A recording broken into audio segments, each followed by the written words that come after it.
morning. As Rui said, I'm going to entertain you for probably 10 hours. And without further ado, probably I'm going to present our first speaker, which is Pedro Pacheco from Spotify.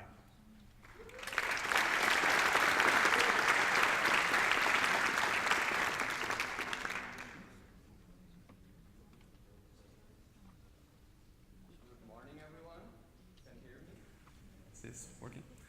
Cool.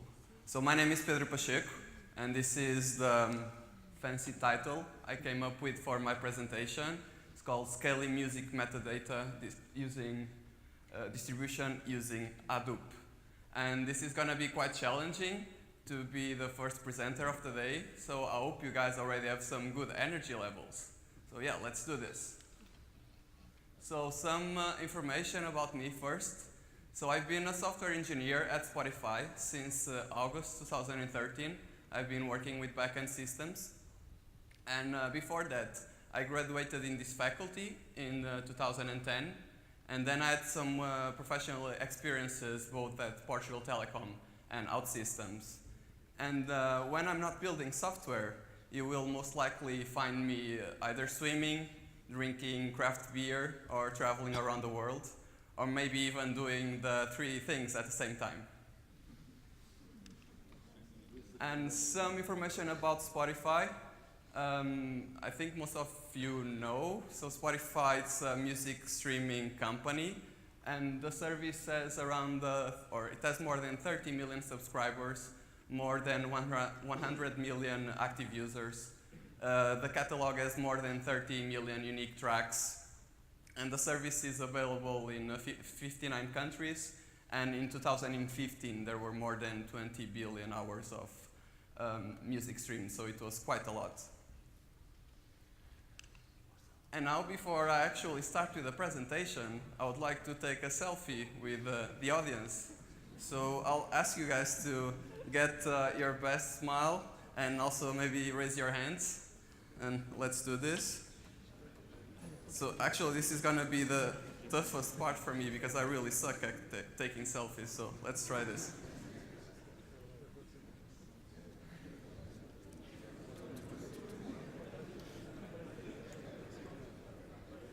So, at 3, 1, 2, cheese. So I could only get this side, so I'm going to take another one. So, get ready. 1, 2. Great, thank you.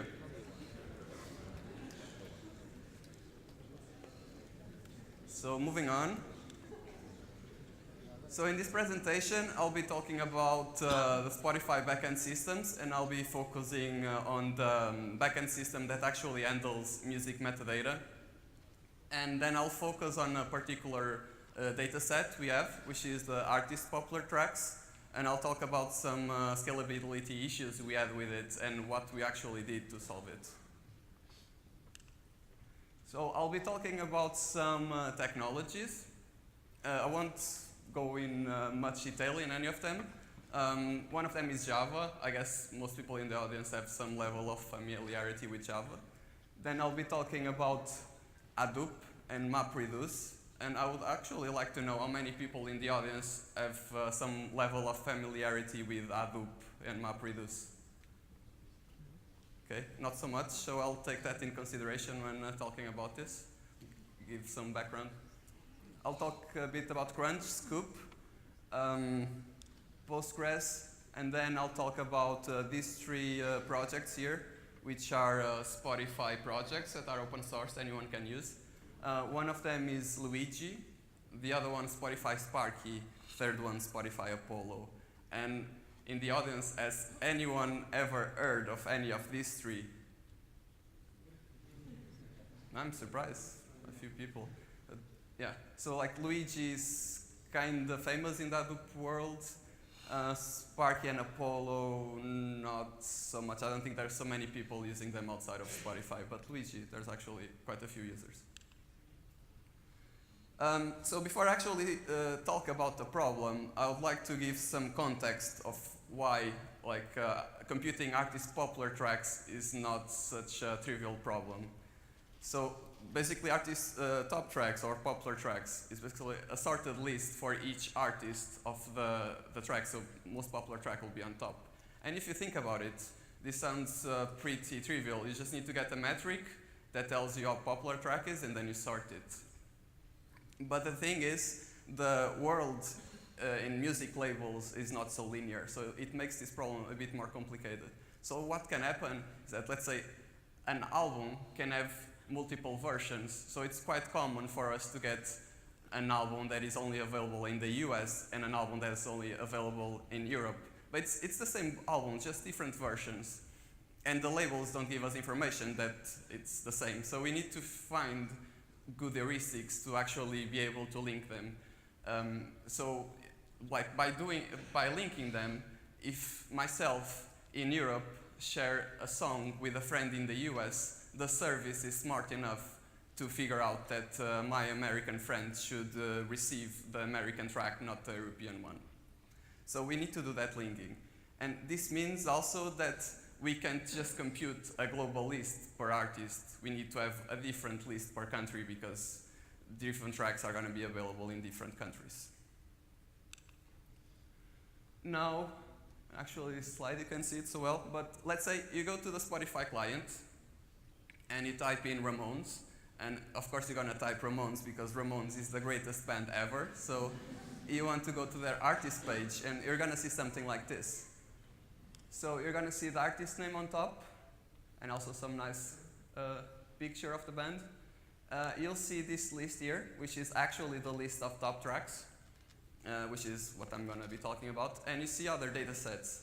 So you see related artists here, and you see like a list of albums over here.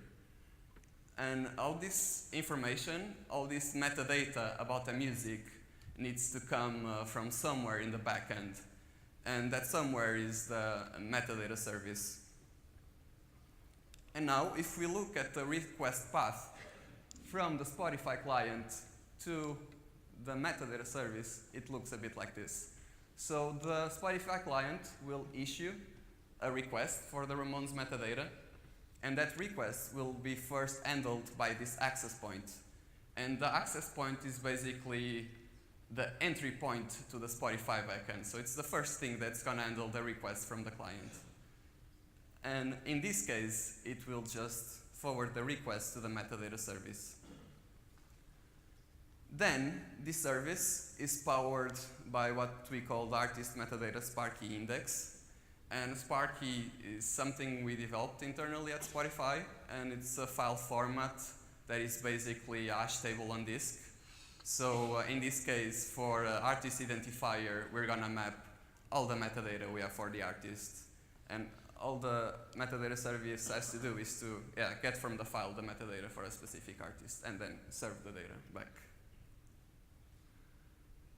And this data, we encode it using protocol buffers, but you can also ask the service to serve it as JSON.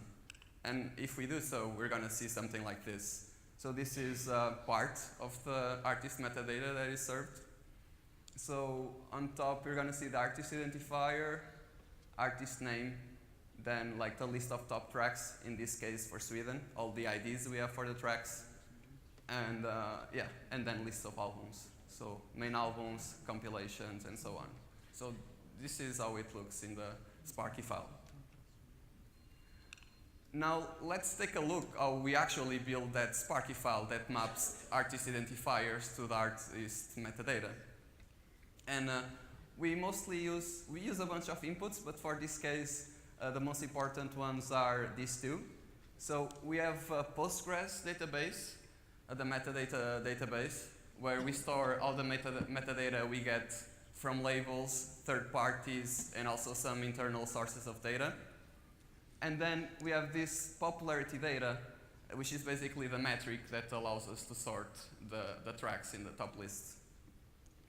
Then we have this index builder, which is a Java process, really big Java process that does a lot of stuff, runs in a single machine, it's multi-threaded, keeps a lot of data sets in memory, and And yeah, it does a lot of stuff, takes a few hours to run, and then it actually produces the indices that are gonna power the service.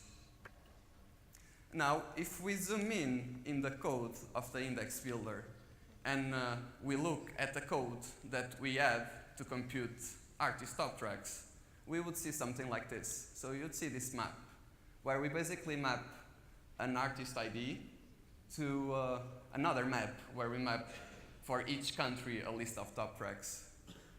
Well, this works for small data sets, like if you keep all of this in memory, but then I'm gonna tell you that we had around 2 million artists with 10 top tracks per artist, and at the time, Spotify was only live in 35 countries, and we wanted to launch in 20 more. And as you can see, we are basically memory-wise, we are multiplying number of artists times number of countries times number of tracks. So if we want to launch in 20 more countries, we're gonna need a lot more memory. And yeah, this didn't work. It was a problem. The index builder ran out of memory, so we had a problem here. Then at this point, we started wondering how can we actually scale the computation of this data set? And one obvious solution would be to scale vertically, basically getting a machine with more memory, but it's usually not nice to scale stuff vertically. And also it would only solve the problem temporarily. We want to keep adding new content to the catalog. We want to keep launching in new countries. So yeah, that solution wouldn't work for us.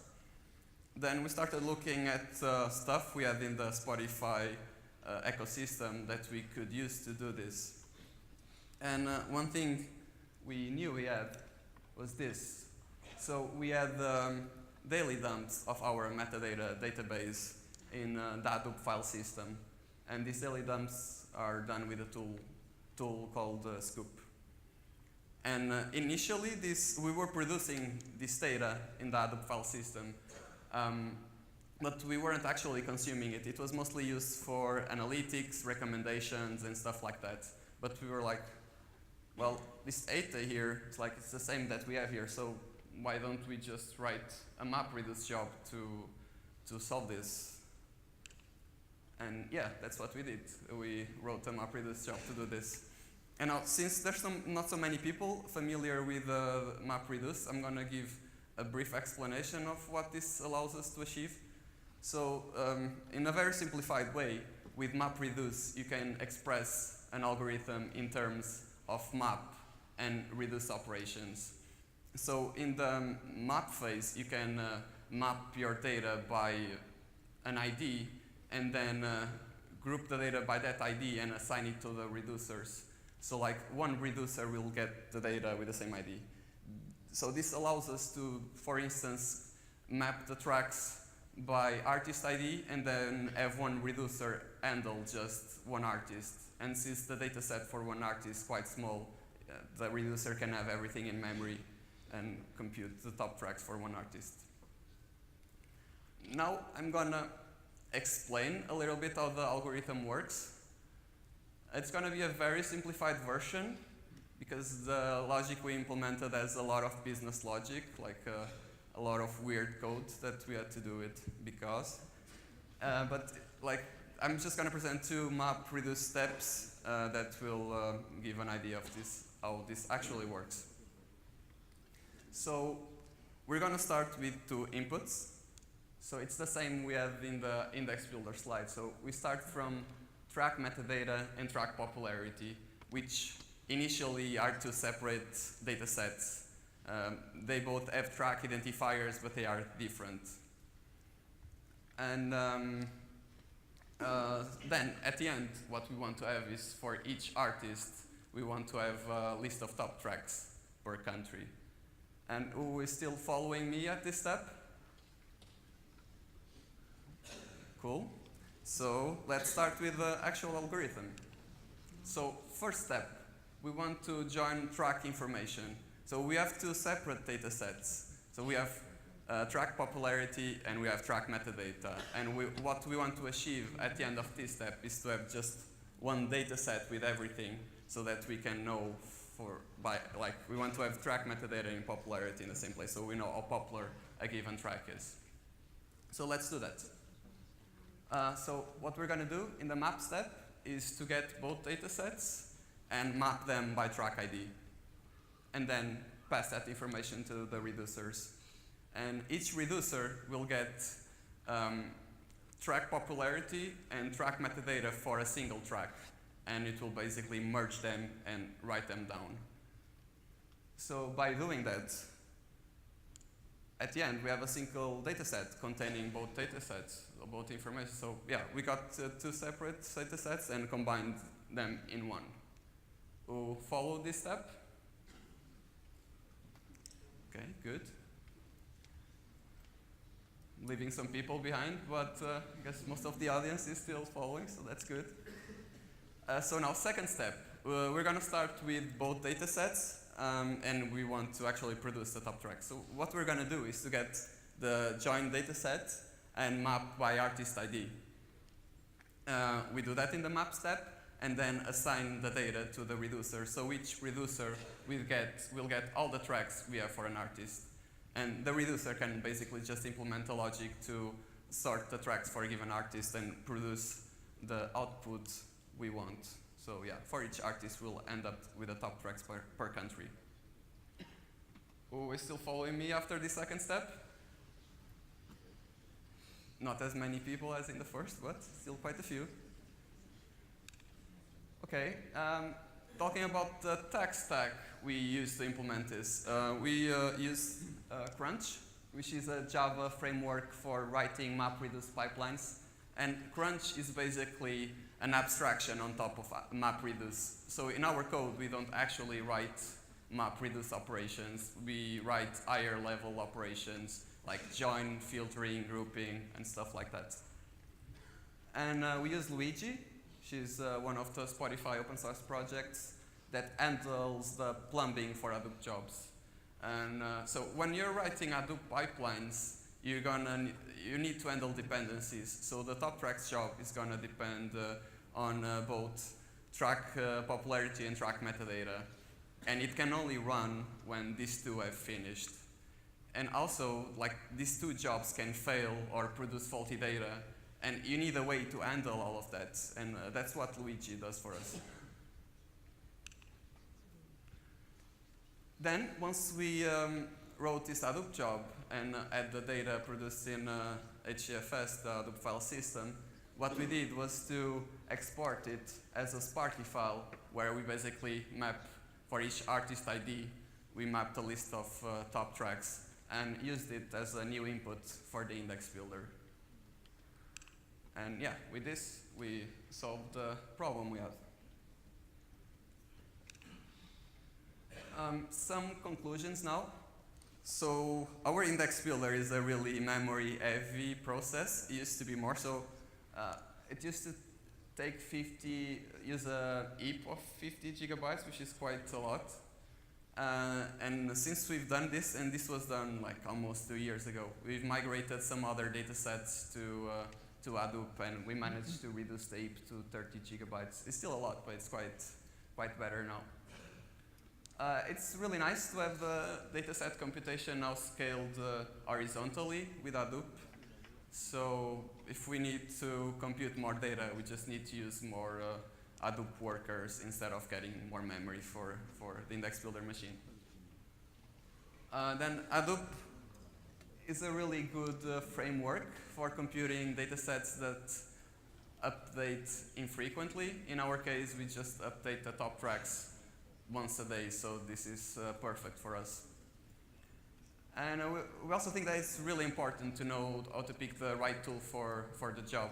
So at Spotify, we value people that know how a lot of tools and frameworks work, and or have experience with some of them even.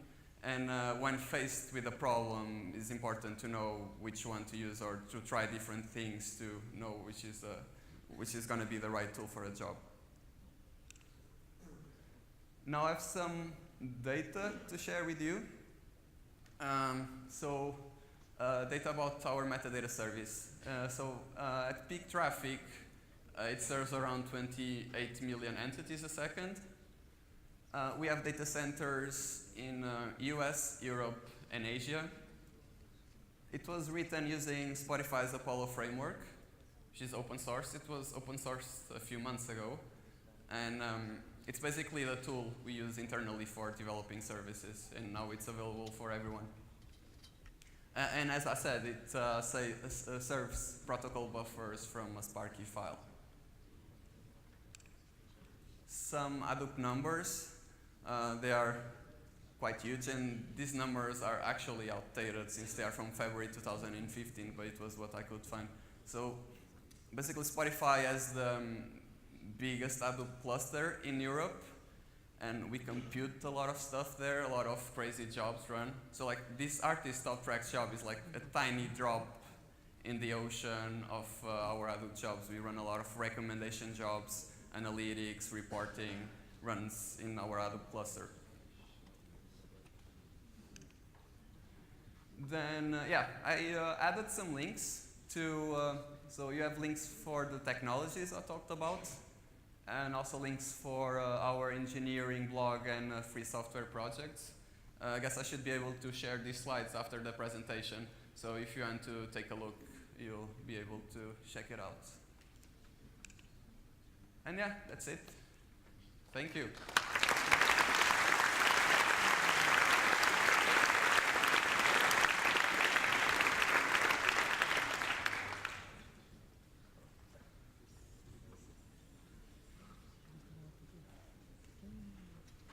Questions, anyone? No?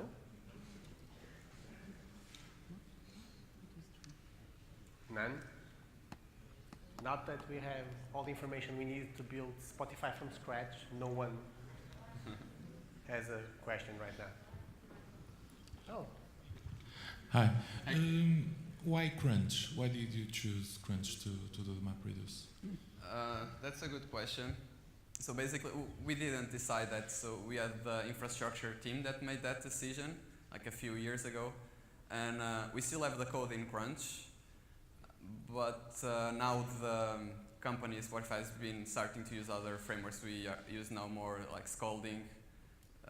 Some people use Spark as well. And actually, in my free time, I've been writing this job using Scalding, and I think it's way nicer than Crunch, actually.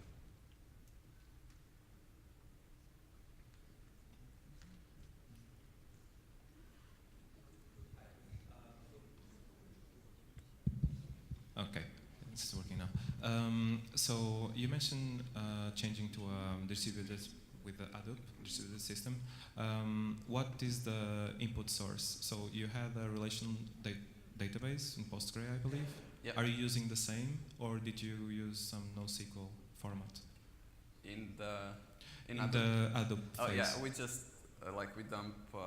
It's a dump of the database using Avro schemas. Okay.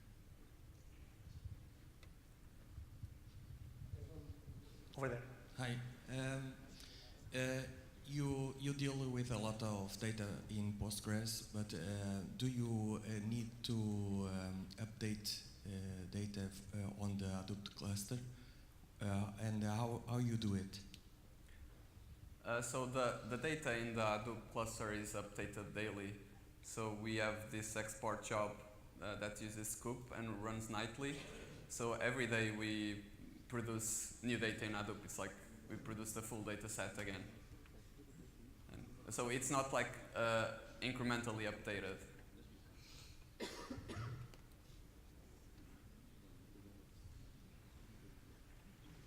We still have 1 minute, so if curiosity works. No? So as a homework, you are going to send me, oh, one more. And there's another one here.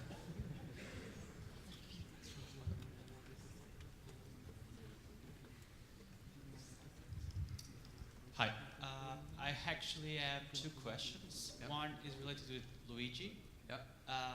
I've heard a few years ago, no, maybe a year ago, that Spotify was leaving Luigi onto something else. Okay. I'd like if you could tell me something about it. What were the problems with Luigi, and why are you? Because I know that I've used Luigi. It's a Python framework, Yeah. and I know that you were creating something similar to Luigi, but using the JVM. Yeah, that is true. We everyone still, or most everyone still uses Luigi at Spotify, but there's some people that have been working on different alternatives. I'm not really a Luigi expert, so I can't tell you right now like the biggest problems of the framework. But yeah, probably in a few years we won't be using it, especially because Spotify is migrating the Hadoop cluster to Google infrastructure, so we're gonna be using something running in the JVM instead. Okay. The second question is related to something that you said, that you are using Avro schemes. Yeah. How do you manage the schema evolution? That's a good question. It's a bit tricky. We didn't find a really good way to do it yet, but basically the schemas that are shared by different squads are kept in a shared repository, and you can't introduce backwards incompatible changes to it. So then if you need to do that, you need to create a new version of the scheme and call it something else. So yeah, we haven't really nailed it, but we have a working solution. Hi, just one more here. You say you do the full dump of the database every night. Yep. Why not do it incrementally?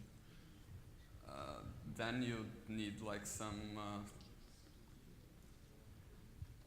But you mean doing it logical changes to the Hadoop?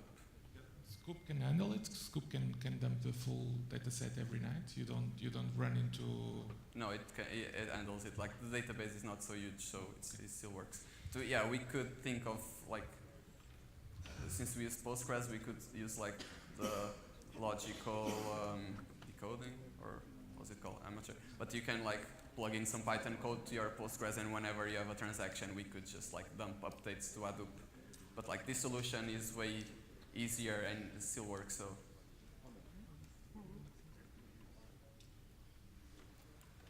I think that's all. Well, thank you, Pedro.